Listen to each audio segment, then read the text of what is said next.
All right, so one South Africa movement leader, Mmusi Maimane, joins me now. Mr. Maimane, thank you very much for your time. I think we've all been hurriedly reading through exactly what the Constitutional Court has said. Tell me, what is your understanding of the implications of exactly the order that they've made today? Good afternoon, and good afternoon, fellow South Africans. One, I think the Concord has taken a very strong view that says the Constitution must hold supreme. The Constitution makes provision for an additional 90 days at the end of a 5-year term for elections to proceed. And I think this principle, we went and fought for it to be upheld so that we'd never find ourselves in a space where we have to rewrite the Constitution or make amendments to the Constitution by asking the Concord to do so. Secondly, I think the more serious implication is the fact that the current timetable that was proclaimed by the IEC, that needs to be upheld, and that will be a subject of contention whether registration of candidates will be opened or not. But furthermore, it does mean that for South Africans, especially for councils that are collapsing, places where they need service delivery, can go to the polls on the 27th or on the 27th of October or before the 1st of November to go elect new councils so that we can hold public politicians or public representatives accountable for what they committed to do. You don't think that there's some serious questions now, bearing in mind that most people were expecting a postponement, and now we are going to the polls next month, or at the very latest, it seems, by the 1st of November, which is just a few days later.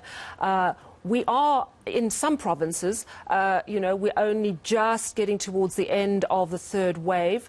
It's not at all clear how exactly registration weekends will work. And we've also seen quite a mess with the candidate list. And it's not just the ANC, though clearly the ANC has had a massive problem with getting some of its candidates in before that IEC registration deadline. How free and fair election will these elections actually be, do you think?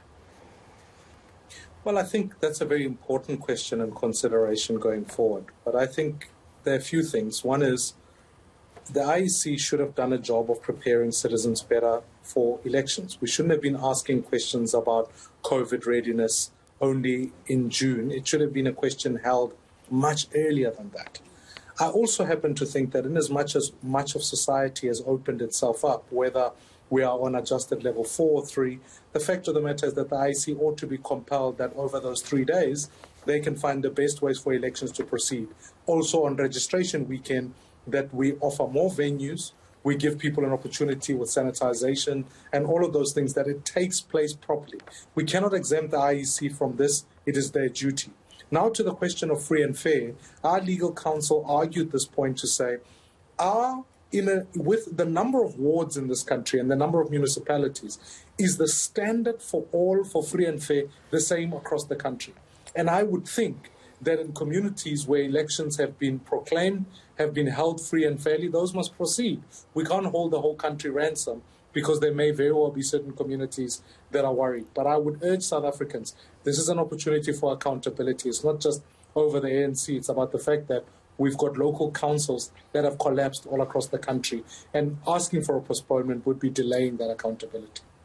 From a legal perspective, is there a next stop for the IEC? I'm sure you, like us, are also still getting legal opinion and getting an understanding of exactly what the next possible ramifications could be. But is it too late, for example, for the IEC to say, well, actually, let's go to Parliament, that sort of thing?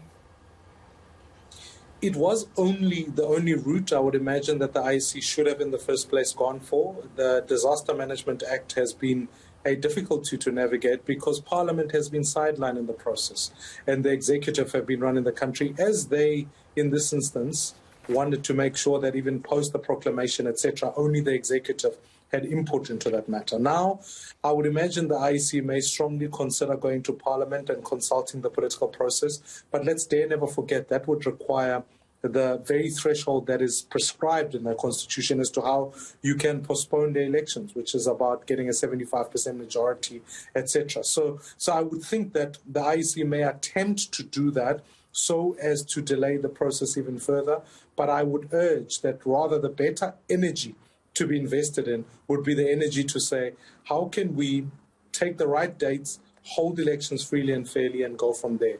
It's not too late. They can convene Parliament on an urgent basis, but I'm not sure they'll be able to get there. And I really think it would be a sideshow. And the principle that is upheld here is that South Africa knew 5 years ago we're going into an election. And elections have been held in Malawi and Zambia and various parts of the continent. So I would urge citizens not to be fearful in this time, but rather to participate in the democracy. Now, just to clarify one final point, you're of the One South Africa movement, the head of that movement. It's not a political party, though, am I right? Yeah. What we've done intentionally is that we've set up Section 15A organizations in communities. And so what people have done is they've been able to set up their organizations in communities with their candidates, and we've supported those organizations as One South Africa movement for people to be able to register those structures and hold for elections. So you'll see various associations that we're working with in municipalities across the country that have got candidates, and citizens can take power back to themselves so that they can directly hold their public representatives accountable. That's what we've been working on. I think it's important for democracy that it's localized and it's for the people.